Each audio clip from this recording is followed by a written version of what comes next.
It was never the platinum plaques, the private jets, or even the million-dollar lawsuits that truly threatened Sean Diddy Combs. According to mounting rumors and a stack of new court filings, his biggest danger may have been quietly growing inside his own body.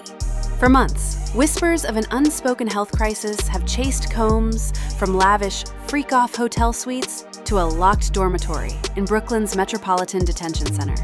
Agents keep seizing mountains of baby oil. Former friends keep hinting at sealed medical records. And the list of people who died, disappeared, or just stopped talking keeps getting longer. Tonight, we're going deep into the rabbit hole, from covert raids and cult hideouts to hush money deals and jealous jail groupies. Buckle up, because the alleged infection rate of Combs' lifestyle may be the one headline even his lawyers can't spin. You won't believe who insiders claim is on the secret list. But the first real warning sign? It wasn't a rumor at all. It was an evidence photo. Federal agents stormed 3 of Combs' properties in one coordinated hit: Los Angeles, Miami, and New York. SWAT-style flashlights cut through mirrored corridors, while Homeland Security boxed up hard drives, prescription vials, and a scene nobody expected. Roughly 1,000 bottles of baby oil and personal lubricant, stacked in humidity-controlled drawers like liquid gold. One investigator told the court he'd never seen anything like it in 50 human trafficking searches. Defense lawyers shrugged. Costco in bulk, they joked. But prosecutors called it the smoking gun. These weren't props. They were tools for nights insiders now label freak-offs, invite-only marathon parties, where boundaries dissolved faster than the neon lights. And hidden in the same rooms, agents say, were blank non-disclosure agreements and a photo log of guests, male and female, whose identities have not been revealed publicly. By day's end, Combs wasn't wearing a tux on a red carpet. He was in cuffs on a prison bus. Yet the seized oil was merely a clue. What concerned investigators more was the sudden change in Combs himself, a drastic, unexplained drop in weight that had jail medics whispering about something far more dangerous than contraband. 6 months after the raids, neo-soul singer Jaguar Wright sat down with Real Life Productions and dropped a bombshell.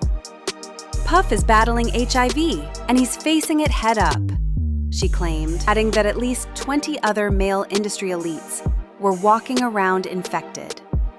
Her words ricocheted across social media faster than a diss track.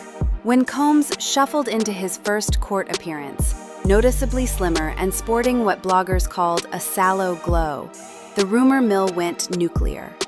His team blamed stress, bad jail food, and a missing private chef. Viewers saw something different, a man whose tailored suits now hung loose around the shoulders. Medical files are sealed, and no doctor has confirmed the diagnosis. Even so, ex-bodyguards, studio runners, and a former backup singer have posted cryptic comments hinting they know the truth. The question is less whether the story is real, and more how long Combs can keep the paperwork buried, especially now that civil lawyers are lining up potential plaintiffs who say they deserve to know exactly what they were exposed to. And if history is any guide, the fallout won't stop with Combs. It never has. Start with Kim Porter, mother to 3 of Combs' children. She died suddenly in 2018. The coroner ruled pneumonia. Internet sleuths point to an alleged suppressed result in her autopsy indicating HIV positivity. Porter's kids call the rumors hurtful and false. Yet conspiracy forums keep reposting screenshots they swear are real. Then there's Usher. At 13, he moved into Combs' New York penthouse, a flavor camp of endless parties that Usher later called too curious for kids. Flash forward 2 decades. Usher quietly settled a constellation of herpes lawsuits, each alleging unprotected encounters that left accusers with lifelong scars. None named Combs. Yet lawyers gleefully note how often Usher's stories begin in Combs' circle. Behind them stand anonymous dancers, hotel concierges, and even a former adult actor who says he was coerced into encounters with Combs and Cassie. His lawsuit was sealed, his claims dismissed as crazy, until photos of him posing in Combs's pool resurfaced last month. But the most haunting case isn't a lawsuit. It's a cautionary tale from Bad Boy's first breakout star. Long before Mo Money, Mo Problems, Craig Mack's Flava in Ya Ear launched Bad Boy into the charts. Yet, royalties dried up, and so did the friendship. Disillusioned, Mack retreated to a secluded Christian commune in South Carolina, where he told friends he felt like a slave to a machine built on sin. In March 2018, he died of complications related to AIDS at just 47. Fans mourned, but insiders whispered he saw something. Some, including a former tour manager, claim Mack repeatedly warned younger artists to stay away from Puff's private rooms. Whether fear or faith drove him to isolation, one truth stuck. Every time the Bad Boy spotlight dimmed, another rumor about infection flared. If hush money existed, Mack never took it. Others allegedly did, and the payout numbers keep rising.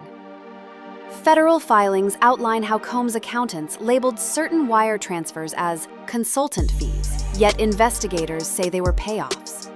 $75K to a junior stylist who threatened to sue, $250K to a songwriter caught in a freak-off recording, and an undisclosed sum to a popular Philly rapper, almost certainly Meek Mill, after producer Lil Rod teased audio of Combs whispering sweet nothings poolside.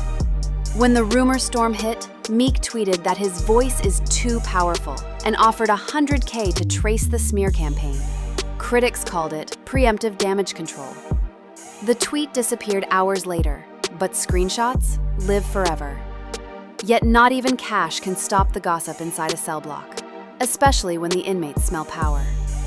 Civil attorneys tracking the money say the hush fund sits north of $15 million, and growing.